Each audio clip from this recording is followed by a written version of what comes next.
Bienvenidos, mi nombre es Angélica Mata Sandoval, soy estudiante del sexto semestre de la licenciatura de Derecho y a continuación presentaré el reportaje intitulado ¿En qué consiste el derecho laboral?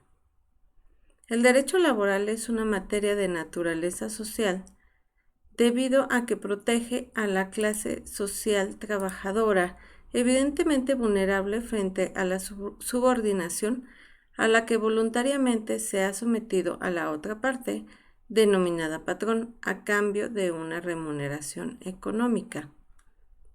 La historia está llena de ejemplos de explotación, diversos acontecimientos y de luchas sociales que dieron origen y forjaron a las leyes laborales como una protección a este grupo vulnerable. Nuestro derecho laboral mexicano tiene su origen jurídico en el artículo 123 constitucional, artículo del cual se fundamenta nuestra Ley Federal del Trabajo. Ambos ordenamientos pretenden garantizar y elevar las condiciones de los trabajadores y de sus familias. Cada rama del derecho tiene sus propios principios jurídicos. Por su parte, la función de los principios fundamentales del derecho mexicano del trabajo es asegurar relaciones armónicas, justas, de igualdad, así como propiciar condiciones para que cualquiera pueda contratarse y de seleccionar libremente la actividad a la que desee dedicarse. Asimismo, los principios fundamentales del derecho del trabajo promueven condiciones para abonar mediante el ejercicio del trabajo útil al crecimiento económico y social de nuestro país.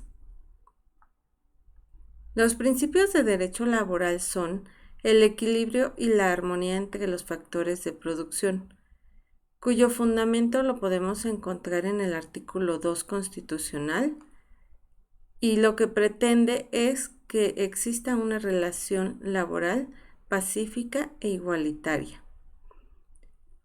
Otro principio es la idea de justicia social, que promueve la equidad y condiciones para el desarrollo dentro del trabajo.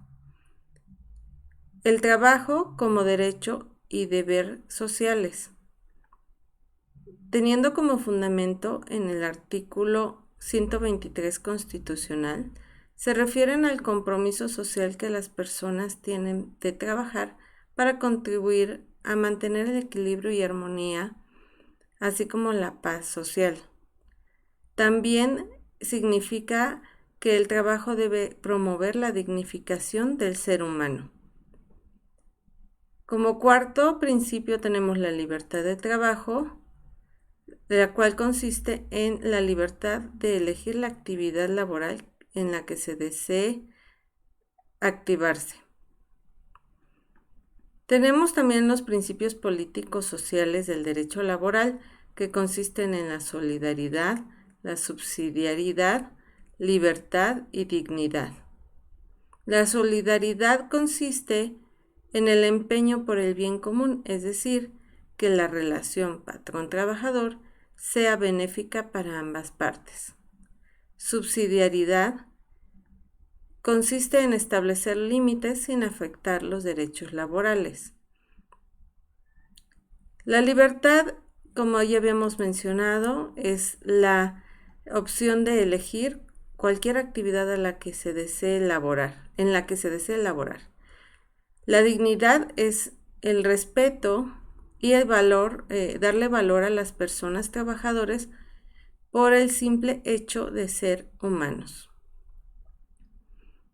Además, el derecho del trabajo mexicano tiene otros principios derivados del artículo 1 constitucional. El primero es la universalidad, el cual se refiere a la dignidad que debe reconocérsele a cualquier persona por el simple hecho de ser humano. El segundo es la interdependencia, en el cual consiste que todos los derechos humanos se encuentran vinculados con los derechos del trabajo. El tercero, indivisibilidad. Significa que todos los derechos humanos son infragmentables. Cuarto, progresividad, que en todo momento el Estado debe garantizar los derechos humanos de los trabajadores, adecuándose a las nuevas condiciones del paradigma social. Quinto, pro personae. Consiste en la aplicación de la norma o criterio más amplio y favorable para el trabajador. Sexto, interpretación conforme. Es la interpretación de la regulación laboral que se realiza a la luz de los derechos humanos contenidos en los tratados internacionales de los que México es parte. Otros principios son el derecho al trabajo y la vida, la salud y la existencia decorosa de los trabajadores, el derecho de igualdad en el derecho del trabajo, la estabilidad de los trabajadores en su empleo. Por su parte, el autor Podetti sugiere una clasificación atendiendo a la jerarquía de los principios del trabajo y que divide en dos principios básicos, el principio nuclear y el principio básico protectorio. El principio nuclear consiste en que el trabajador es el centro del derecho del trabajo y que alrededor de este girarán los derechos iusprivativistas. El principio básico protectorio refiere a la tutela preferencial a favor del trabajador, con el objeto de nivelar desigualdades de carácter social, económico y cultural. A partir de este principio básico protectorio se derivan otros principios como es el de indisponibilidad, que es la restricción para renunciar a un derecho que el trabajador tiene a favor, la jerarquía normativa, la condición más beneficiosa, que consiste en que las condiciones que se apliquen al trabajador sean las más favorecedoras y que cuando tiene condiciones favorecedoras constantes, estos pueden volverse derechos adquiridos. Otro principio es el favor de la duda, el cual otorga amparo a la parte más débil. Obviamente hablamos del trabajador. Y el principio de primacía de la realidad, que consiste que en caso de discrepancia entre la práctica y los documentos o acuerdos firmados, pues se dará preferencia a los hechos. A continuación ofrezco 3 ejemplos sobre estos principios. El primero, el patrón daba una ayuda a su trabajador como apoyo de transporte, pero decide ya no dárselo. De acuerdo al principio de condición más beneficiosa, el trabajador ha adquirido un derecho a esa prestación por el tiempo y la regularidad con la que el patrón le daba dicha prestación. Por lo tanto, no puede suspendérsele o negársele. Ejemplo 2. Un trabajador realiza el mismo trabajo que otro, con la misma carga y horario, pero gana un salario menor. El trabajador puede exigir la igualación de su salario con respecto al otro trabajador en razón a los principios de justicia social, dignidad, universalidad y derecho de igualdad en el derecho del trabajo. Tercer ejemplo. El patrón necesita que su trabajador labore más tiempo y le pide que renuncie a sus vacaciones. El trabajador no puede ser despedido por no aceptar la petición del patrón, ya que tiene un derecho mínimo que consiste en el goce y disfrute de un periodo vacacional, que en el primer año es de 6 días. Derecho que se vincula con los principios de equilibrio y la armonía entre los factores de producción, el principio del trabajo como derecho y deber sociales, y el derecho de la indisponibilidad o irrenunciabilidad a un derecho adquirido.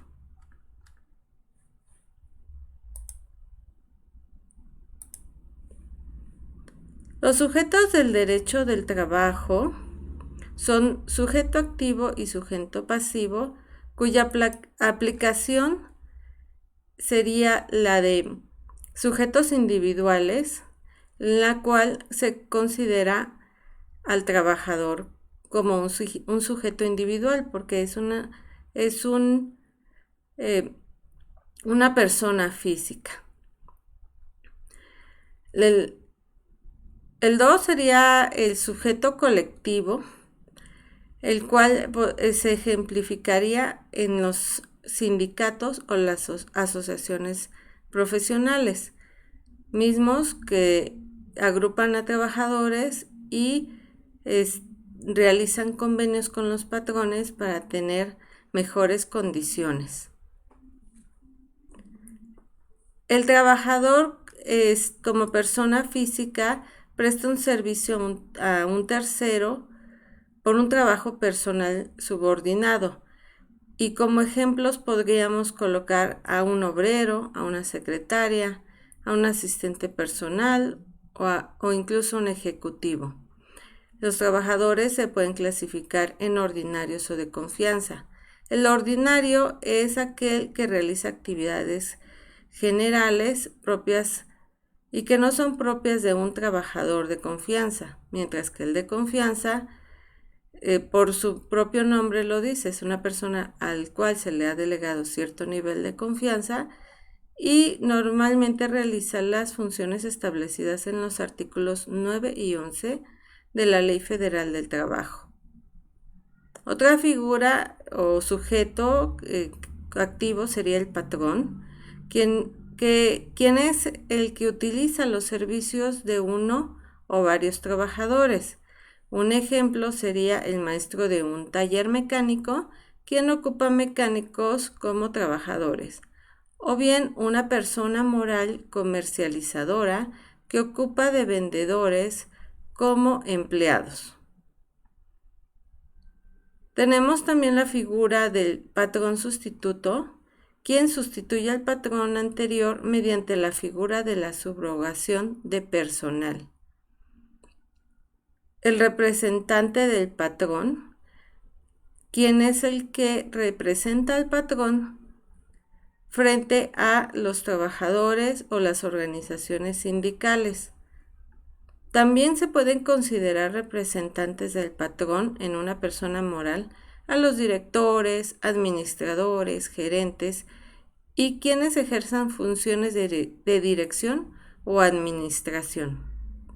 Finalmente tenemos al intermediario, quien es la persona que contrata o interviene en la contratación de otra, que actualmente se le consideraría en la Ley Federal del Trabajo con la figura jurídica subcontratación, ya que el outsourcing actualmente se encuentra prohibido.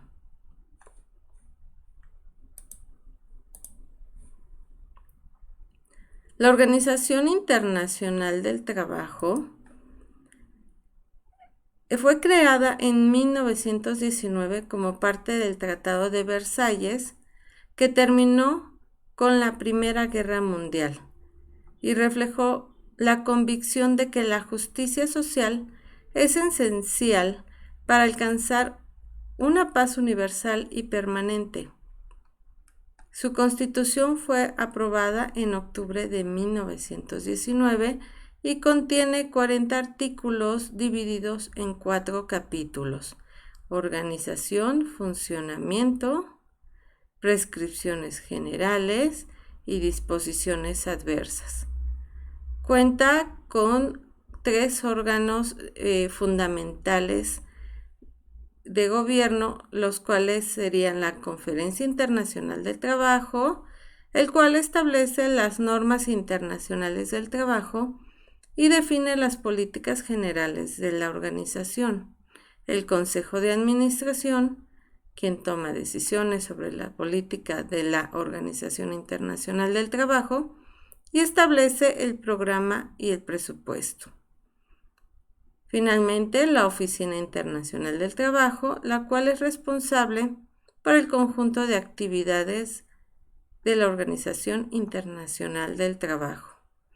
El objetivo de la Organización Internacional del Trabajo es responder a las necesidades de los trabajadores al reunir a gobiernos, empleadores y trabajadores para establecer normas del trabajo, desarrollar políticas y concebir programas laborales. Se han realizado diversos convenios en la Organización Internacional del Trabajo, los cuales se dividen en 3 tipos. Los primeros son los convenios fundamentales y se llaman así porque comprenden temas considerados como principios y derechos fundamentales en el trabajo, como son la libertad de asociación, la libertad sindical, el reconocimiento efectivo del derecho de negociación colectiva, la eliminación de todas las formas de trabajo forzoso, la abolición efectiva del trabajo infantil y la eliminación de la discriminación en materia de empleo y ocupación. 3 ejemplos de estos convenios serían el convenio sobre la libertad sindical y la protección del derecho de sindicalización, el convenio sobre igualdad de remuneración y el convenio sobre la edad mínima. Otro tipo de convenios son los convenios de gobernanza. Estos son establecidos por el Consejo de Administración de la Organización Internacional del Trabajo y son instrumentos que sirven para el funcionamiento de todas las normas internacionales del trabajo. Como ejemplos tenemos el convenio de inspección del trabajo, el convenio sobre la política del empleo y el convenio sobre la consulta tripartita. Finalmente tenemos los convenios técnicos, los cuales contienen principios en relación a las condiciones de trabajo.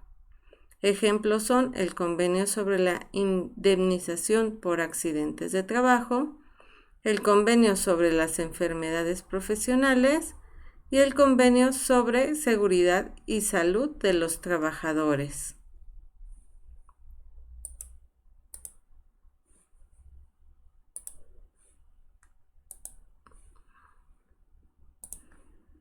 En conclusión, el derecho del trabajo es un derecho de clase, protector de los trabajadores, expansivo, inclusivo, cuyos derechos mínimos son irrenunciables, regulando principalmente en el artículo 123 constitucional y la Ley Federal del Trabajo. El derecho laboral tiene una serie de principios fundamentales sobre los que sienta sus bases. Además, le aplican los derechos humanos contenidos en los tratados internacionales de los que México es parte. La clase trabajadora se le considera como un grupo vulnerable al cual se le concede una protección especial para poder lograr la igualdad y la justicia social. El 12 de septiembre de 1931, México ingresa a la Organización Internacional del Trabajo y ha ratificado alrededor de 78 convenios. Con la ratificación de los mismos, México se obliga a su observancia y a elaborar mecanismos nacionales para la protección de las personas trabajadoras. Muchas gracias por atender mi presentación.